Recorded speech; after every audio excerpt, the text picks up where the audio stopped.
Hello' everyone, অন্য এটা ভিডিঅ'লৈ আপোনালোক সকলোকে স্বাগতম জনাইছোঁ। আজি মই বনাবলৈ লৈছোঁ দহি কচু বা ভোগ কচু ৰেচিপি এটা। এই কচু আমি মাজে সময়ে খাই থাকিব লাগে, আমাৰ স্বাস্থ্যৰ কাৰণে বহুতো উপকাৰী হয়। আৰু মই কেনেদৰে বনাওঁ বলক এতিয়া ভিডিঅ'টো আৰম্ভ কৰোঁ। প্ৰথমতে কচুখিনিৰ ওপৰৰ আঁহখিনি গুচাই ল'ম। আৰু এই দহি কচু বা ভোগ কচু কাটিলে হাতত বা খালে ডিঙিত একেবাৰে নোখোজোৱাই। বইল নকৰিলেও হয়, কিন্তু মই বইল কৰিহে বনাম। আৰু এতিয়া মই আঁহখিনি গুচাই ল'ম আৰু ভালদৰে ধুই পেলাই সৰু সৰুকৈ অকণমান কাটি ল'ম।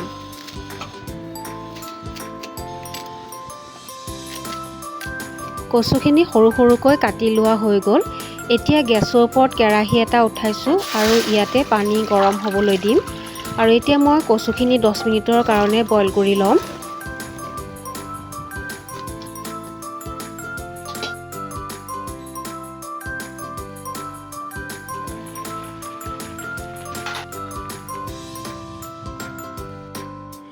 কচুখিনি বইল কৰি লোৱা হৈ গ'ল।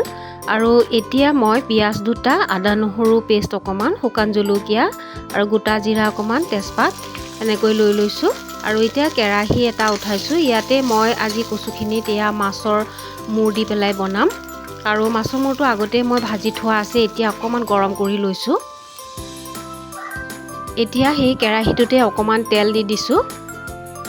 তেল গৰম হৈ আহিলে ইয়াতে মই তেজপাত দুটা দি দিছোঁ, শুকান জলকীয়া দুটা দি দিলোঁ আৰু লং আৰু ইলাইচিও দুটা দুটা দি দিছোঁ।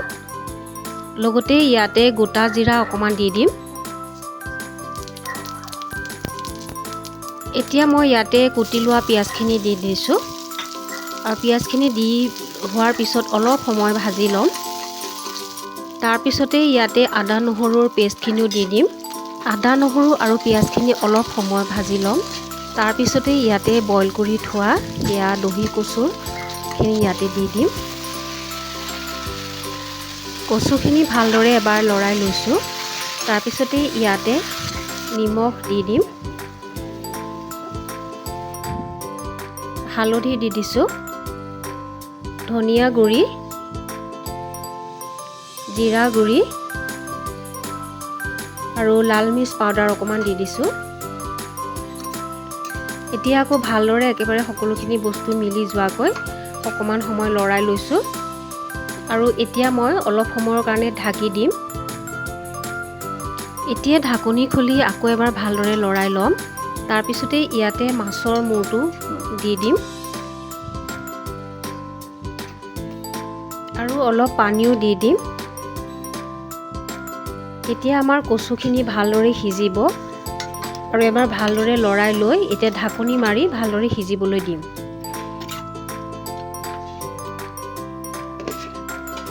পাঁচ মিনিটৰ পিছত ঢাকনি খুলি চাইছোঁ। এয়া চাওক, কচুখিনি প্ৰায় সিজিছেই আৰু পানীও কমি আহিছে। আৰু মাছৰ মূৰটোও খুব ভালদৰে মিলাই লৈছোঁ। আৰু এতিয়া ইয়াতে কেঁচা জলকীয়া দুটামান দি দিছোঁ ফালি পেলাই। আৰু লগতে এয়া জালুকৰ গুড়ি অকণমানো দি দিছোঁ। অকণমান জ্বলা জ্বলা ভাৱ হ'ব, খাবলৈও টেষ্টি হ'ব তেতিয়া। আৰু এয়া চাওক, সি প্ৰায় হৈছেই আমাৰ দহি কচু ৰেচিপি। আৰু এতিয়া মই বেলেগ এখন বাচনতে উলিয়াই ল'ম।